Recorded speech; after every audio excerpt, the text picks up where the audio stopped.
it'd be a shame to not talk about the defense at all because it was freaking phenomenal.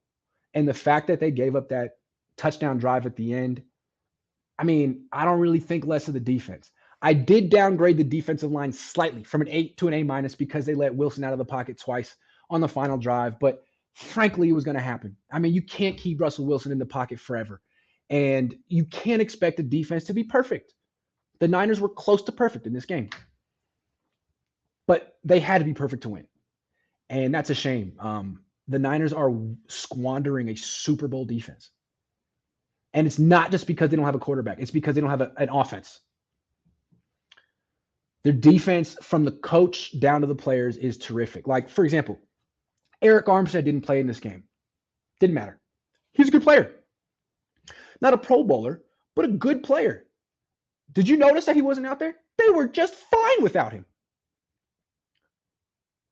Nick Bosa was great. Drake Jackson was great. The DBs were great. Talanoa Hufanga made a nice tackle for loss. Trevarius Ward had a nice pass breakup. I mean, the defense is almost like has no weaknesses. The linebackers are – my favorite thing with the defense is anytime an offense throws the ball to a running back in the flat, just watching the linebackers swarm and destroy that guy. The Niners defense is so fast. It's so freaking fast. Anytime a player on offense gets the ball and stops his feet, he's screwed. He's going to get lit up by about 7 guys. I love to see the Niners run around and hit people. They take it right to the edge, and they're really good. And it seems like for the most part, refs let them do their thing. Fred Warner, Dre Greenlaw. Just a great defense. Does Kyle Shanahan get credit for putting it together? Maybe. Maybe he wanted some of the players on the team.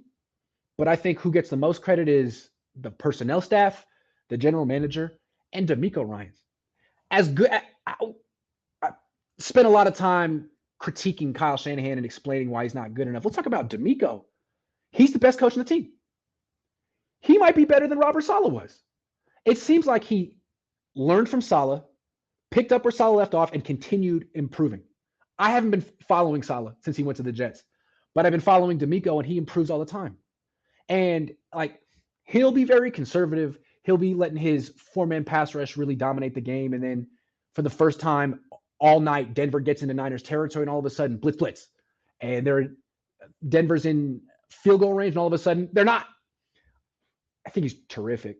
I think he could become a head coach next year, which would be too bad for the 49ers because they need him. I don't think they should make him their head coach if they get rid of Kyle, although they definitely could. That to me seems like something Jed would do.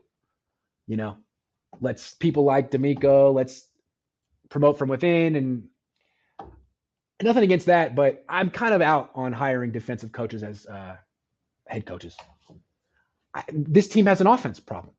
You need someone who can fix the offense and fix the quarterback spot, and I don't think that's DeMeco. But that's okay.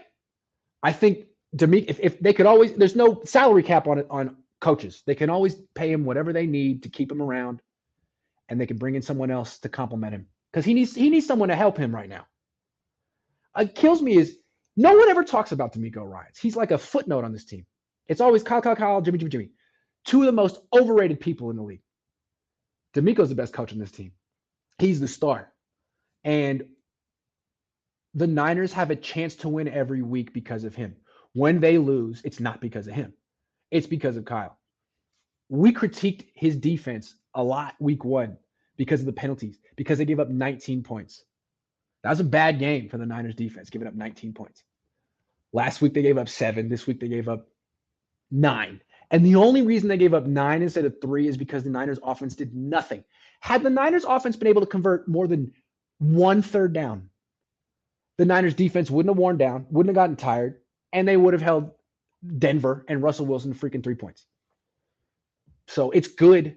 It's always good to know that the Niners have an elite defense, because the way I look at it is any team that has an elite defense and elite playmakers like Debo, Kittle, and Ayuk has a market for an elite coach and elite quarterback. What quarterback wouldn't want to play for the Niners?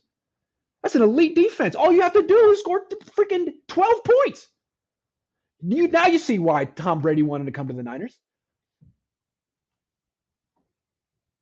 And what coach wouldn't want to come? What offensive coach wouldn't want to come to this team and work with D'Amico and Fred Warner and Nick Bosa and all them? Kyle Shanahan's got it easy. He's got an elite defense. All he has to do is be good, serviceable, good. Can't even do that this year. So we talk about the Niners having a Super Bowl window. Yeah, because of D'Amico and the defense. Will the rest of the team step up and help him out? Be nice if they could get around to it at some point. And I feel like the national media, no one's going to talk about the Niners defense. You know why? Because they're 1-2. Who cares? The story is the offense and the coach and the quarterback. It'd be nice though if those elements wouldn't overshadow such a dominant group. Because this might be the best Niners defense I've covered. It's gonna take a really good offense to do something against this defense. And I don't know that the Rams have that offense. The Niners definitely could win next week. Not saying they will. But Super Bowl defense, if only the Niners could find a way not to waste it for like the freaking 4th year in a row.